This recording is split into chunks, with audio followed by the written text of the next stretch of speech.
So the actor Micheal Ward, who is best known for his roles in Blue Story and Top Boy, he is facing charges of alleged rape. Yeah, his trial actually started. I think it was yesterday, and yeah, there's a guy that basically attends the courts, and he's basically given the details of the first and second day of the trial. Today was the second day, and I've seen what he said on TikTok. I thought it was interesting, so I thought let me react to it with you guys. I don't even know the full story. I don't even know what happened, so we're gonna find out together. Yeah. So this is the article that come out 29th of June, which was yesterday as well.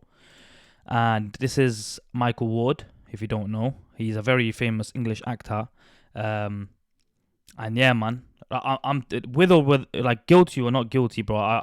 This type of case always ruins your image, bro. So I don't know if you're ever gonna get back into acting. So Top Boy actor, court told. A court has heard that award-winning actor Micheal Ward allegedly raped and SA'd a woman shortly after meeting her in a bar in London in 2023. The 28-year-old actor, known for his starring roles in the film Blue Story and Netflix series Top Boy, is accused of carrying out the alleged attack in a car. In a police interview played to the jurors on the first day of his trial at Snaresbrook Crown Court on Monday, the woman said she felt numb and scared during the alleged assaults, adding that she remembered wanting it to be all over. He denies 2 charges of rape and 3 counts of SA and has said all SA between the pair was consensual. The alleged victim said she met the actor at a party in a nightclub in northeast London. Jurors were told she knew Ward had been in films and on TV and felt flattered when he asked for her Snapchat handle. She was asked to accompany him to his friend's Mercedes, where they kissed, and the woman consented him to touching her intimately, the trial heard. The court heard then the actor then invited the woman and her friends to an after party at a different location. It was in a car near that second party where it's claimed the actor raped and SA'd the woman. In her police interview, the alleged victim said, "I tried to leave the vehicle and he told me to close the door." After being arrested, Ward, who appeared in court on Monday in a blue shirt and burgundy tie, told police in a statement, "I deny the allegations of rape. I want to put it on record that we had consensual foreplay and consensual, you get me, making love consensually." The Jamaican-born and London-raised actor won BAFTA's Rising Star Award in 2020 after making his name by playing gang leader and drug dealer Jamie in crime series Top Boy and Marco in Blue Story, a story of rivalry on South London streets. The trial continues. So that's a little general explanation of what happened. Obviously, when you're in the court, you find out much more in detail, because that's what the jurors need to know, every single fact of the case. So yeah, that was the article, and we're gonna get into this lawyer's details, because he obviously attended the court. Like I said, obviously he's written notes down, and he basically talks about what he heard in the court. So this is the first day of the trial that he attended, and we're gonna get straight into this one first. So the Micheal Ward trial has started today, the actor from Top Boy. I'm going to read out all my court notes from what happened today in court for all of you guys, so that you guys know what's going on in less than a few minutes. But the prosecution are alleging that these events took place in the early days of January 2023, the 1st to the 2nd of January, post New Year's. But the prosecutor is telling the jurors that basically the complainant first met Mr. Micheal Ward at an all-white party at Infinity Lounge in Gants Hill, East London. The complainant allegedly recognized him from television and films, and basically Micheal Ward approached her as well to ask for her Snapchat. As people were leaving around 2:20 a.m., the complainant went with Mr. Ward to the back of a friend's Mercedes. The prosecution say they kissed and that she consented to some sexual touching at that moment. Micheal Ward then allegedly invited her and 2 of her friends to an after party in Stratford, and they agreed. The complainant state that she got a weird vibe because the after party was mostly attended by men. She and her friends decided to leave shortly afterwards. Outside, Micheal Ward allegedly asked where she was going and suggested they walk into another parked car. The prosecution say he instructed her to walk behind him and not speak to anyone on the way. They got into another car. The prosecution alleged he wanted her to move into the back seat. When she hesitated, the jury heard he became very impatient and allegedly told her to stop wasting his time. Once in the back seat, the prosecution say that he kissed her front, chest area. She responded saying, "I don't want to do that." The prosecution alleged Micheal Ward then assaulted her by penetration twice using his fingers and then committed oral R-word and R-word. My God, today. Lord. The complainant recorded police interviews and this was played to the jurors, guys. In that interview, she said she told him she did not want to be in that situation. She opened the car door because she felt uncomfortable and he allegedly told her to close the door. The prosecution says she felt pressured during the alleged incident. After leaving the car, she returned to her friend's vehicle and the court heard that Micheal Ward later sent her a teary eye emoji and then a heart emoji afterwards. She replied telling him to enjoy the rest of his evening. The jury heard she experienced pain, significant pain on her way home, and she ordered an STI testing kit indicating on the form that she had been assayed. The prosecution says she continued exchanging friendly messages with Micheal Ward afterwards because she had not fully processed what had happened, which makes complete sense to me. The jury also heard she initially did not report the matter because she felt intimidated by his public profile and did not feel able to speak out basically in full confidence, which again makes full sense to me. The court heard, as we know, that Micheal Ward was arrested on 18th of January and his police statement was that he completely denies allegations. He said it was all consensual. He is facing in court with his trial beginning today 2 counts of rape, 2 counts of assault by penetration and 1 count of SA. Micheal has pleaded not guilty to all allegations. The trial, of course, is continuing with witness testimonies expected to happen over the coming days as well.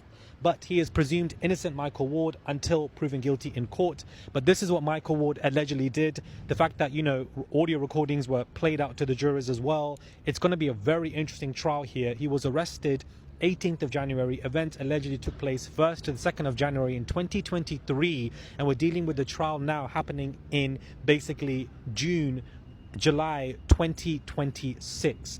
So this is what he's been accused of, that he brought her to a separate car, told her not to speak to anybody, and then basically essayed her, R-worded her in the front and the back passage, which is just absolutely horrific to hear. And her not immediately reporting to the police and still being friendly with him is a common occurrence when you feel like you've been essayed and you're processing it. So everything you guys need to know in 4 minutes. Sorry if this video is slightly longer than I said it was going to be, but the trial has begun. I am covering this trial. I'm attending court. I am letting you guys know what goes on about this day-to-day basis. So because that was the day one of the trial.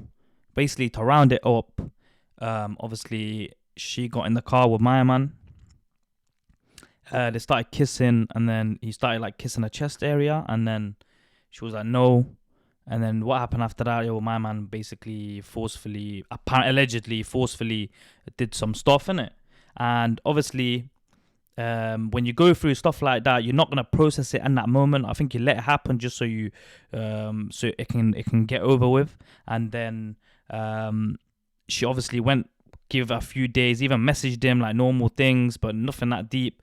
But to process it, but then eventually when you talk to your friends about it, slept with my man, but you know what it is I didn't want to, but it still happened. Then they start making you realize your friends will tell you, bro, obviously her friends, her sisters or whatnot. They'll be like, yo, girl, that's not normal. You can't be. If you said no and he's done it, that's clearly you get me. That's SA. And then she must have realized after I started searching and whatnot, started hearing more stories about other victims, and she probably related to them. Then she was like, yeah, man, I can't lie, bro. This isn't fair, bro. What happened to me? You get me? Especially if she's overthinking it. But that's it. This is it all if she's telling the truth, guys. I'm not saying my man's innocent without proven guilty, but I told you, in this type of case here, it does not matter if these type of allegations come out on you. Regardless, you are being found. You're guilty. You're not guilty, but regardless, your name is tarnished. Like it says in that comment, look, guilty or not guilty, his name is tarnished, and that's perfectly facts. Every single person who goes down on this case that's an influencer, celebrity, whatnot, they always come out on a downfall because no one's gonna hire them, no one's gonna sponsor them, no one's gonna if you get me, because your name's related to something that's very bad, so not many people are gonna want to work with you. But that was the first day of the court, guys. Yeah, we're gonna go on to the second day now. Okay, so day 2 of the Micheal Ward trial at Snaresbrook Courthouse in East London. We are currently on a break, and I want to get through my court notes for the first half because today it's very intense. Trigger warning in place for everything. I'm trying to go through what's being said here, and then I will cover the second half after lunch because I think it's just a bit more coherent for everybody. But Micheal Ward is basically wearing a red tie and a black shirt. He's got family and friends to support him. He seems, he's looking down a lot, or he's looking at who's in the courtroom, sorry. But overall, I think that he is doing better than I, initially expected. I thought he would have been, extremely nervous, but perhaps that isn't the case. But we're going to get into 2 tapes that we have seen today from the claimant who has, the alleged victim. And she's discussing in one tape what happened in 2023, and then in another tape 18 months after, because the CPS basically wanted to speak to her. So in the first tape, guys, she is describing how the pain was, roughly of 6-7. She discusses how it was 2-minute intercourse, that she didn't move during the intercourse, and that her face was being pushed down into the seat. Her other arm was pushed down onto the chair. There were no words after, and that he took, his private parts out of her, moved over. She pulled her trousers up and said, "I need to go." He kissed her more. She didn't even touch him. He told her to suck him again, and "if I tell you to do it, you do it," are the words that he allegedly used in the car, in the back seat. "If you're quick, you can go." She sucked him again, and he basically was saying that he's ready to finish, and that he wants to finish in her mouth, and he did so. She looked very distraught in this tape, guys. She was very emotional. Wait, it was recorded? She did state in this that he admitted that he was drunk. Guys, it was recorded. Oh, no, maybe the tape they're talking about when they interviewed her, or they took a statement from her, they had to record it. And he's talking about she was upset in that interview. She said that she did not want to do this to him very clearly. And she also explained to the police that her body language showed that she did not want to continue with what he wanted to do. She goes on to express in this, interview with the police that she had small blood patches near her leggings, near her, front passage, and also her back passage as well, and that she had pain. She couldn't sit properly, that, there was a burning, stinging pain. It was quite swollen. There was blood in her underwear, and there were small amounts continued bleeding, and that she goes on to state that she rarely bleeds. He is looking at the tape. At some moments, he does smirk as she speaks. Probably he might think that, she's either lying, or that he doesn't believe this part, or, the tape. I don't know if this is the first time that he's seen this. I'm not really sure. Then there's a second police tape that we see, and this is where the CPS want to interview her again in 2024 to basically ask more questions. And in this tape, she seems a lot more coherent. She talks about how there was no control. She grabs the tissues as she says this, and she cries in the interview. Any answer that she gave, he simply did not care. And that again, she repeats, there was no control, that being intimate with her in front of his friend initially prior to getting into the backseat of the car was very weird. She expresses that his polite demeanor when she met him at the party changed completely when they were in the car together. She goes on to say that the atmosphere changed, and that, he initially was friendly first, but in the car, he was very assertive. He was very manipulative. He was providing her with instructions, and that was very regimented. She cries in the second tape that we see, and to me, she comes across genuine with how she is emotional. She mentions how he was over the top of her, and he mentioned to her, you will suck me. He messaged her after many times. If I replied, he'll get bored of me, is her reasoning for why she was even responding. And she was explaining her thought process. Now, another part is that she sent these messages to her friends after everything took place, where Micheal Ward was still messaging her and she was replying. But when she sent the messages to her friends, she removed everything that she said. And so she explains and cries to the police and says that she was embarrassed. That's why she removed her parts of any messages. And she says that this was wrong to do. So just when they were speaking afterwards, she only sent the messages of what he was saying to her. But she removed her own messages. So I can imagine that the defense next week are going to clamp down on that massively and say, why did she do that? But she did admit this to the police in 2024. So we've seen 2 tapes. Very intense in that courthouse, I will say. Very intense indeed. The jurors seem very focused. And Micheal keeps looking down throughout. And then he looks up, he looks down, he looks up. I'm looking at his body language. But he seems quite composed. I think that's the word that I would say to describe him. Sorry if this video is very long, but this is just the first half, guys, and we are set to go back to court in roughly 20 minutes to continue, and I will do a review for that, and then I will do a review overall for everything that I've seen, just to make it easier for you guys. But the first half was the focus of the tapes of the claimant, the alleged victim, and two separate tapes, two separate time periods. But you can see how coherent she is 18 months after, and how, you know, alleged SA can work when it comes to your mind and how you process stuff and etc. But as of right now, Micheal Ward is presumed innocent, and I obviously want to remind people of that because he currently is going through a trial and he is facing multiple charges. Okay, so yeah, that's the first half of the second day trial. What happened there? That's the first half of the second day trial, guys. Yeah. He basically said that obviously the girl, she had two interviews, one like when it's like around the time she reported it, where she was sobbing, and then one a couple of years later, I think in 2024. And in the interview, she stuck to her story, everything. Like this time she's more calmer, she's more coherent, she knows what she's saying. And yeah, the even the lawyer said, I don't know if this guy's a lawyer or what, but whoever's like this guy is, he's saying he believes that she was actually emotional, like for real. But that still doesn't mean that my man is guilty. She could just be upset because of what happened, and you get me. I don't know, but it just, that doesn't prove that he's guilty. Like my man said, he's still innocent, so everyone has to bear that in mind, because going through a trial, must be stress. But this is the second half of the part two. This is the second half of the trial day 2. Wrapped for the day. The alleged victim came into court, and today she was cross-examined by Micheal Ward's main lawyer. Pages and pages of brand new notes I have to go through, so please listen to. And bear in mind also, Micheal Ward got money. I don't know about the girl, if she got a good lawyer. He's got money. He's going to be like, he's got like good connects in the industry that are probably trying to help him out, get him out of this case. And yeah, obviously his lawyer must be a very, very good lawyer. So now the way he's gonna cross-examine her is going to be really important. To what I am saying, there were other friends also who were part of a group chat with her. Her name and other names I'm not going to list because I don't think it's appropriate. But she, the main lawyer, Micheal Ward's lawyer, grilled her so badly. On the alleged victim admitted that she Googled him before, as the friends asked, you know, who he was when they all decided to basically go to this party in the group chat because they wanted a New Year's Eve all-white party or something to basically do. She refutes knowing a lot about him and explains that she just quickly Googled, only not, you know, really doing any research.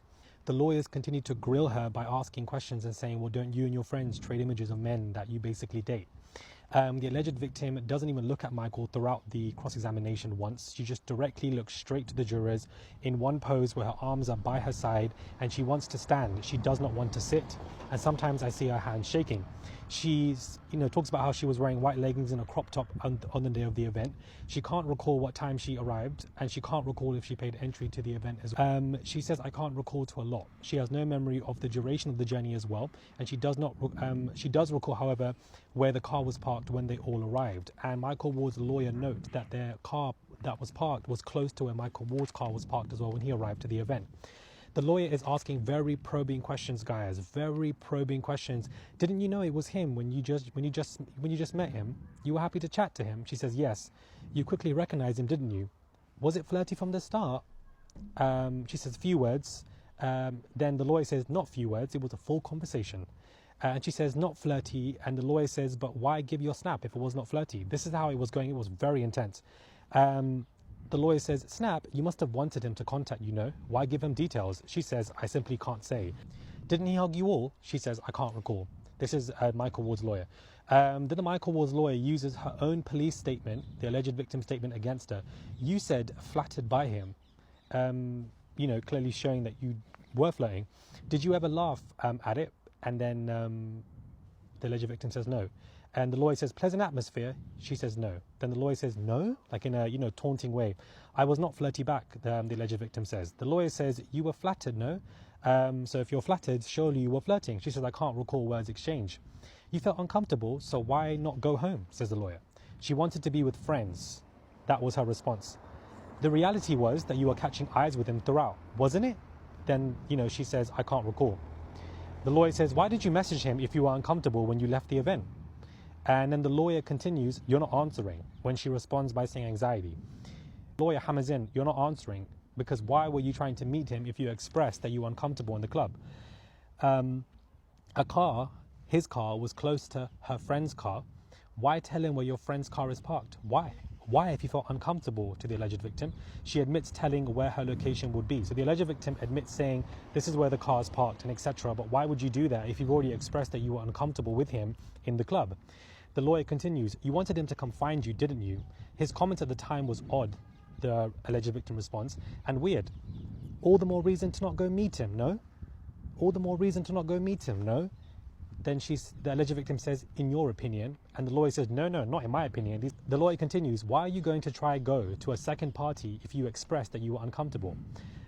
Listen to this. The alleged victim says, he didn't have my phone number, but the lawyer snaps back, but he had your snap. And guess who started the conversation on Snapchat? It was you. You were waiting for him, weren't you? Crazy. The lawyer continues, you were waiting 20 minutes. That's a long time, no? You didn't even know him. You didn't know what mutual friend did because she was waiting in her car afterwards. And so the lawyer was like, well, why are you waiting for him? If you felt so uncomfortable, why didn't you just go home? Then the alleged victim says that she didn't know what the plans were from a friend in the car who was a mutual between the parties. And the lawyer was like, well, how can you not know what that mutual friend was doing? Because he was also in the car with you, with the other friends. If that makes sense. If it doesn't, I will clarify in another video. Her friend's car was parked right next to Michael's, the lawyer, quips. The lawyer continues, why would you want to go into a car with him?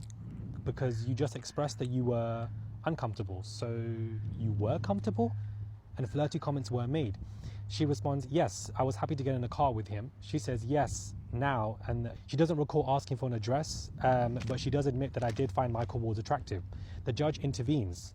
You said you did not flirt with him before, but now you said that you did. So even the judge is calling her out, saying that you initially started up testifying on the trial in front of the jurors to say that you did not flirt with him. But now, near the end, you saying that, yes, the conversations were flirty. It makes the jurors question your story because right in front of the jurors, you've literally basically been caught out. Oh, luckily, the judge pointed that out. Because I don't think the lawyer would have pointed that out, right?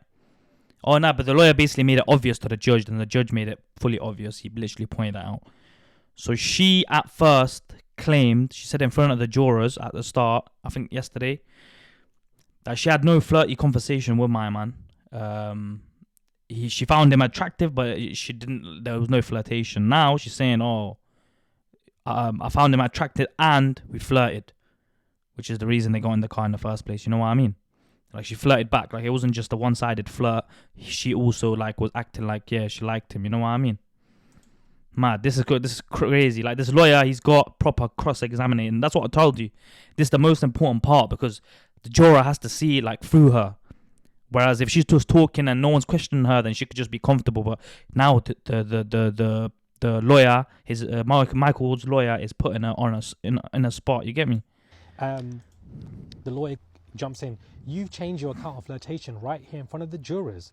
Why did you deny it at first? She says, I don't recall words being used. Didn't you initially kiss him with your arms around him? She says, I can't recall. The lawyer says, but you were laughing when you left the first car. She admits that she was. They then basically talk about how they left the first car after the kiss and whatever, and that they were going to go to McDonald's to get some food and go home, but they couldn't go into McDonald's, so they went back to the flat, wherever the flat was, to basically use the toilets. As they were leaving, Micheal Ward was arriving into this flat, and the lawyer was basically saying, well, this is a coincidence. Why didn't you stop at any service stations to go to the toilet if that's what you wanted to do? Why did you go back to the flat? Clearly you have ulterior motives, which is absolutely insane. The lawyer continues to say, you were driving to go meet Michael, weren't you? She says we weren't allowed at McDonald's.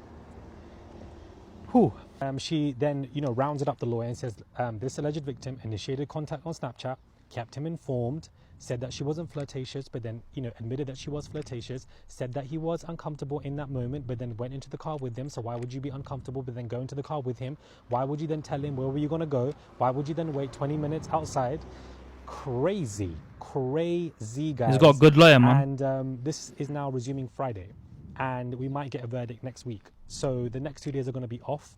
This is a lot of information for me to give in a TikTok. I'm doing a full 30-minute breakdown on my channel, YouTube, Ramarali, where I discuss stuff like this later on tonight. I think that her answers of I don't recall, confusion with flirtation, confusion with 1 minute you were uncomfortable, then you were admitting that you were comfortable, then admitting that you did find him attractive, then you're giving him the location of where you're basically going to go, you admitting that you initiated contact on here, you're saying that it wasn't flirtatious initially, but then you also admitting that you gave your Snapchat to him. Why would you do that if it wasn't flirtatious? Like, she kept on, the lawyer kept trapping her in dead ends, and her saying I don't recall is not you getting out of it. The jurors seeing that, the judge even intervening and say, well, you said that you didn't flirt, now you're admitting that you're flirting, changing the story right like that in front of the jurors, it doesn't look good. However, she's going to present her side this Friday and then on Monday, and I'm just trying to give you guys verbatim, word for word, what happened in court today. But this was absolutely intense. This was a very long commute for me, guys, because I am from Streatham. That's where I'm born and raised. I'm a South Londoner. So to go from Streatham to Snaresbrook, my God today, what a commute.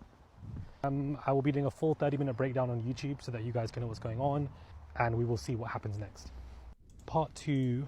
Kind of like that the breakdown that he had on TikTok was enough. The 30-minute breakdown is just probably like a summer, or like he's just gonna talk about it all over again in much more detail. But the details we got in it, basically, Micheal Ward's lawyer cross-examined her today, which was very important. Like I said at the start, that he gets the right questions in, that he basically makes her collapse. Like not collapse, like He puts some holes in her story, like make her put some holes, and he did, bro. He literally, like, that's what you do when you pay for a good lawyer. You get these type of lawyers, bro. He literally made her change her story in front of the jury, and to the point where even the judge had to speak up and say, "Why are you changing your story when first you weren't flirting, now you're flirting?" It just shows, because if you weren't flirting from the start, that's a big like important factor. If she weren't flirting from the start and she kept to that story, it basically means that she might have found them attractive, but she probably never gave him no game, never like talked to him back in a nice way. So if she kept to that story, it just looks like my man forced himself, even though he didn't see no like her saying yes, you know what I mean, or her flirting back and acting like yeah, it's calm what you're doing. But because she changed her story, and the fact is now, like, she did admit now that she flirted with Thingy. She can't change that story no more. She's flirted with my man. So now the jury can see and the judge can see, bro, she basically, like, you get me, it was on him as well, flirting with him back. Flirting is a big word, like, yo, obviously it doesn't mean it gives you content to touch, but to that point it shows like, yo, you're on what I'm on, you know what I mean? But obviously that was the second day, and yeah, the other mad thing was like obviously, like I said, it takes time for a victim to process stuff, but it just mad, like the way she deleted her chats and would send his chats through, like, to her friends. Like, what are you trying to, like, say, like, I don't know, was she just still gassed that my man was trying to chat to her, whatnot? I don't know, innit? Some girls, you know how they are, innit? When you stop talking to them, they move weird, and then when they start talking to her friends about what happened, and I don't know, then the story just doesn't make sense to their friends, and the friend just suggests, like, yo, listen, you should do this, go to the police and whatnot. That could have happened, but guys, there's all type of theories that could have happened, but at the end of the day, it's up to the courts to decide what they will do. So obviously, apparently it resumes Friday, and apparently by next week they should have a verdict. A verdict means he's either going to be found guilty or not guilty. Then a month later, after that verdict, you get sentenced. So he won't be given the years. If he gets not guilty, he gets scot-free regardless on that day. But if he gets guilty, then obviously he'll be sentenced like the month after. But yeah, man, that's it. It's a very, very, very entertaining case. Obviously, it's not entertaining what happened to her, but it's entertaining, like, to the fact, like, it's very interesting how these court cases play out and stuff like that. The mind games, the how you talk to them, you know what I mean? Like, everything. It's mad. So yeah, man, guys. I didn't know nothing about this case. We just learned it together. This guy's a really good speaker, and he wrote a lot of notes down. Like, it must have been really quick to have that many facts. You know what I mean? But yeah, man, for now, guys, it's been your boy, PP24s. Leave your comments below what you think on this situation, man. Do you think Micheal Ward is guilty? Do you think the girl is lying? Let me know your thoughts in the comments below. Please go follow my social media platforms, my TikTok, my Kick, my YouTube, all the same name, PP24S. Follow it, share, like, comment, do everything you can. And guys, I will see you people in the next video. Take care and peace.